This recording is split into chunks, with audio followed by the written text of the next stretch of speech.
Hey everyone, and welcome. Today we're heading over to Bangladesh to check out this just brilliantly simple idea that's totally changing the game for farmers.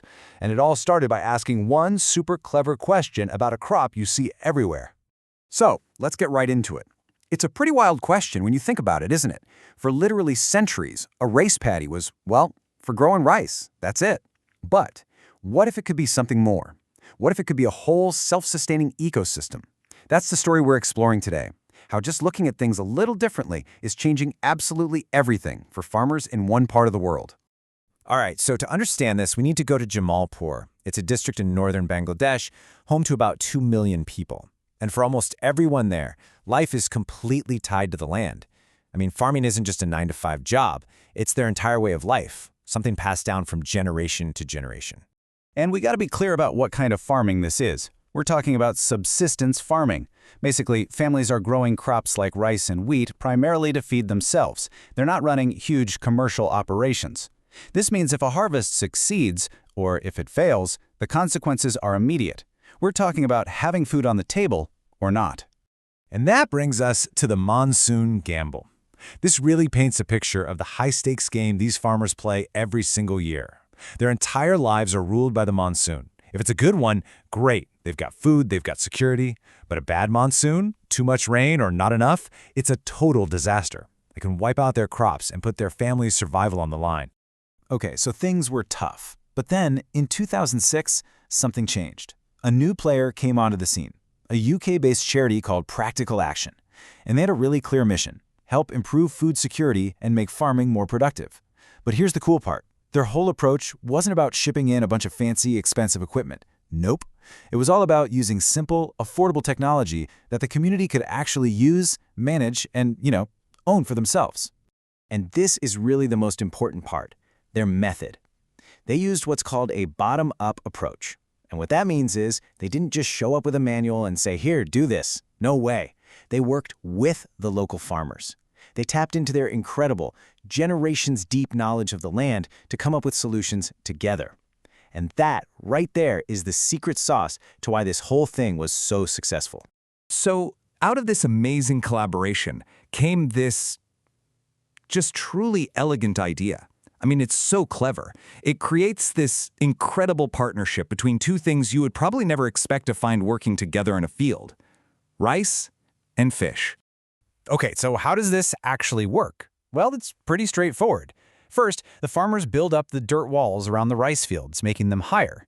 These raised edges, or embankments, stay above the floodwaters during the monsoon.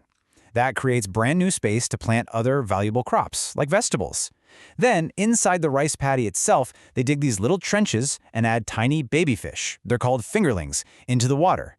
Those trenches are super important because they give the fish a safe spot to hang out if the water level drops. And this, my friends, is where the magic really happens.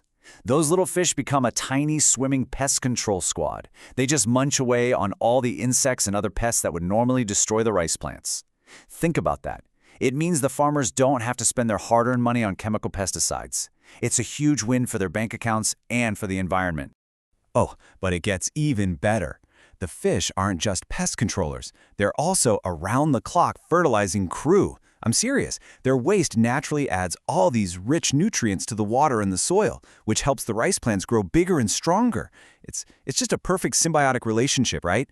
The paddy gives the fish a safe home, and in return, the fish help the rice thrive.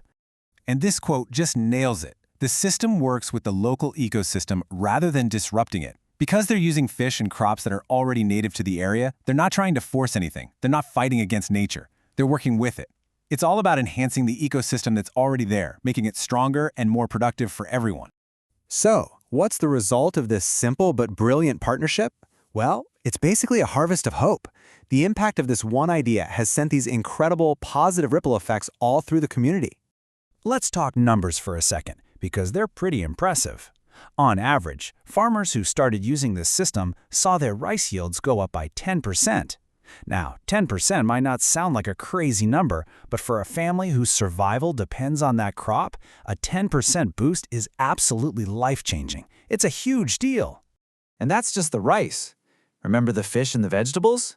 Well, families now have a brand new source of protein swimming right in their fields. Plus, they can sell any extra fish and veggies at the local market, which means more income. And that extra money? It goes directly into improving their lives.